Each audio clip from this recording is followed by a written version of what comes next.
Hi everyone, it's Beth from the West Dallas Public Library, and this is episode 4 in our book club about the Declaration of Independence, where we are reading What is the Declaration of Independence? Before I continue, I'm going to remind you once again, you might be sick of hearing me, sign up for the summer reading program. And if you've already signed up, don't forget to log your reading. Remember, every time you hit 20 minutes listening to me read, that counts as one book you can mark off your log. All right, chapter 7. The King Must Go. When word of the battle between the Massachusetts colonists and the Redcoats spread to the other colonies, fear took over. Great Britain had the most powerful army in the world. How could the ragtag militia possibly defeat the Brits in all-out war? Only a few weeks later, the Second Continental Congress met in Philadelphia. This time they met in Independence Hall. At this time, delegates from all 13 colonies attended, 56 men in all. Some were lawyers, some were businessmen, some were farmers. Many of them were wealthy. Some, like John Hancock from Massachusetts, were extremely wealthy. All were leaders in their colonies. As the First Continental Congress the year before, some delegates still held out hope for a peaceful solution. I'm going to stop and read a little blurb here called, "Where were the women?" Good question. Were there any women at either the First or Second Continental Congress? No. Back then, no woman was considered the equal of a man. Although colonial women joined protest groups against the king, and some even fought in disguise, that's awesome, they were not intended to have any of the rights that colonial men so desperately wanted. They didn't get the right to vote, make laws, and control their own destinies. In the United States, women did not get the vote until 1920. Remember, in this story where we are in 1775 right now. Women didn't get to vote till 1920. There were some new delegates to the Second Continental Congress. Benjamin Franklin, a well-known writer, printer, and inventor, was one. He urged the colonies to split from Great Britain. So did Thomas Jefferson, a farmer and scholar from Virginia. Both of these men were gifted speakers. At the Second Continental Congress, they helped persuade others to their way of thinking and helped change the course of America's history. During the summer of 1775, the Second Continental Congress made many important decisions, including creating a real army, not just militias, to fight against the British. Voting George Washington from Virginia as the commander of the new army. Printing their own money and refusing to use the British pound. The pound is what the British call their dollar. We have dollars, they have pounds. Organizing a navy to fight against Great Britain's powerful ships. Sending Silas Deane from Connecticut to France to ask for help and money to fight the British.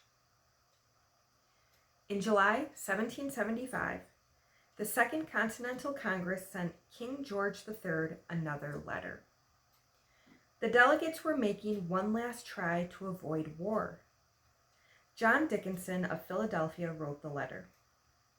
He believed the colonies should stay connected to Great Britain. At the end, Dickinson wrote, "That your Majesty may enjoy a long and prosperous reign, and that your descendants may govern your dominions with honor to themselves and happiness to their subjects, is our sincere prayer.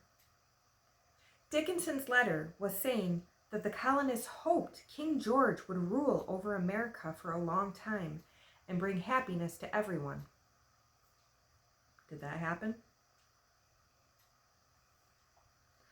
What did Sam Adams, Ben Franklin, Patrick Henry, and Thomas Jefferson think of Dickinson's letter to King George III?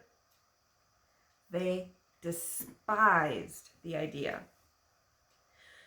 But the letter was sent anyway. How did King George react? He refused to read the letter. He wouldn't even look at it. The king's silence convinced the delegates, who had hoped for peace, that staying connected to Great Britain was no longer possible.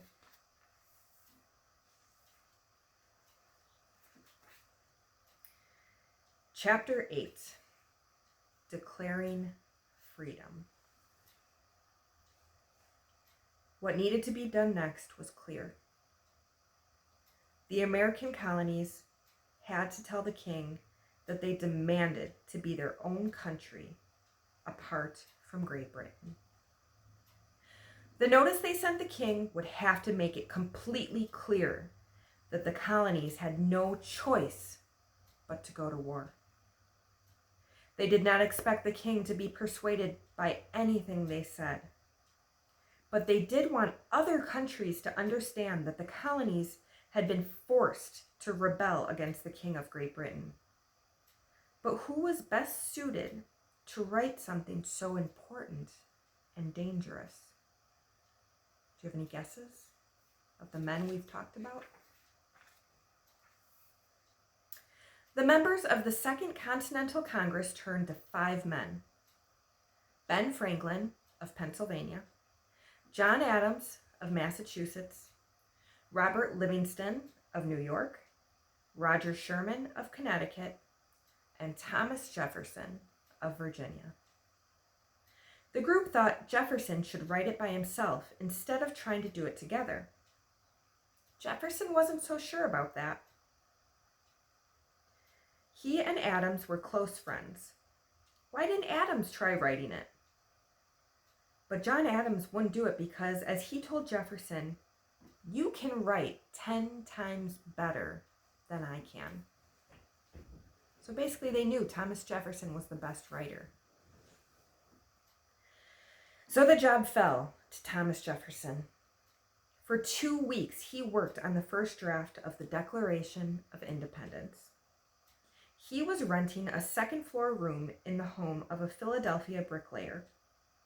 The house was on the outskirts of town.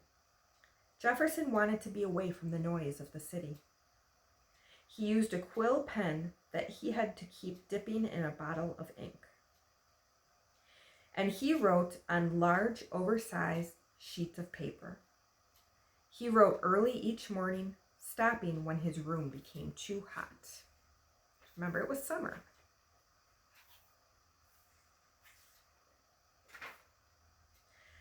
Later in the day, Jefferson spent time with other delegates from across the colonies. Even though he was kind of a quiet man, Jefferson talked a lot about the Declaration. With his friends Franklin and Adams, he frequently discussed what needed to be included.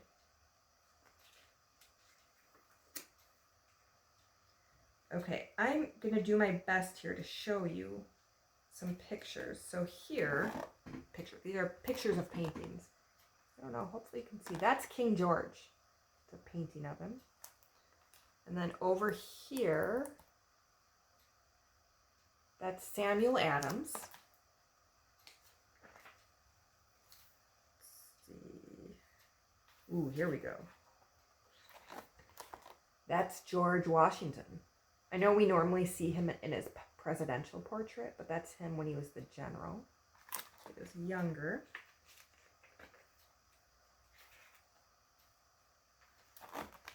Thomas Jefferson.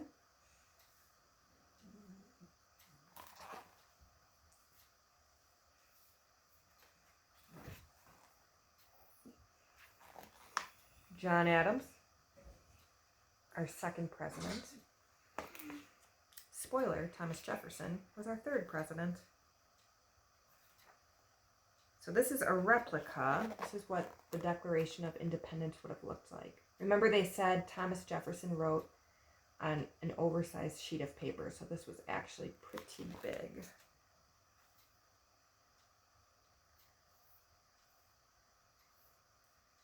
Okay, onward. Sometimes, when Jefferson returned in the evening to his room, he would crumple up what he had written before and start over. The Declaration would start a war.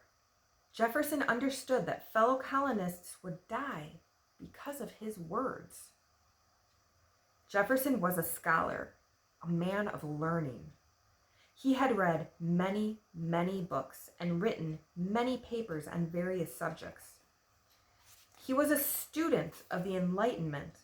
It was a period of time between the mid-1600s and the late 1700s when men turned to the power and truth of science over what they saw as the superstition of religion.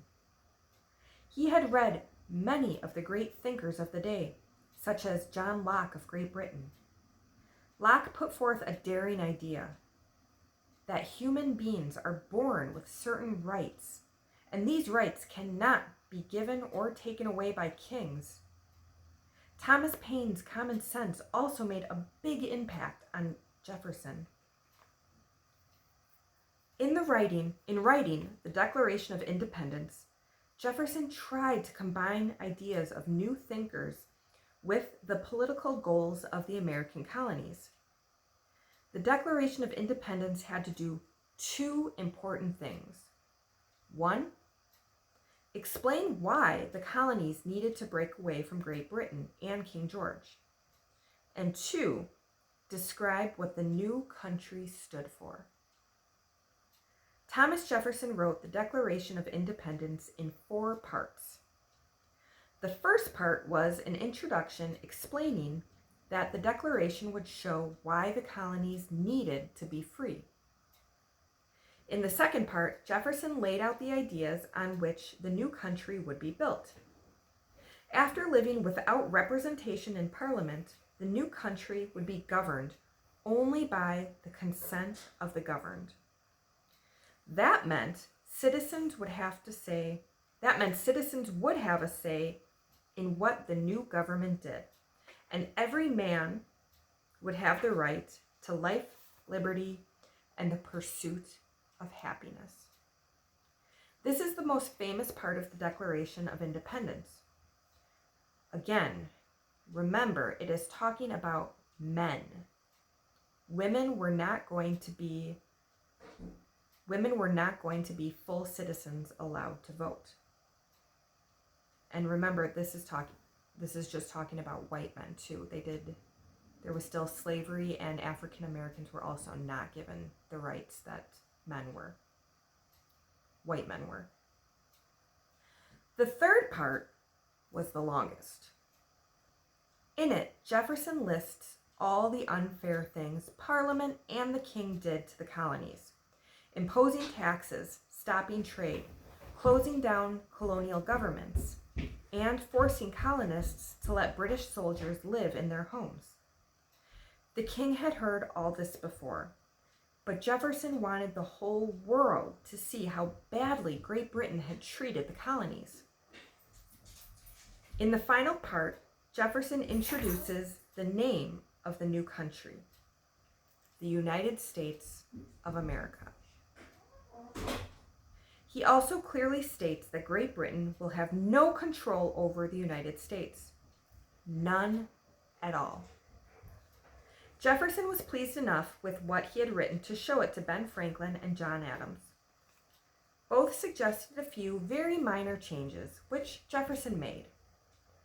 The Declaration of Independence was ready to be presented to the Second Continental Congress. I'm going to read one more little blurb quick called Richard Lee's Declaration. Richard Lee was a wealthy Virginian and a strong opponent of King George III.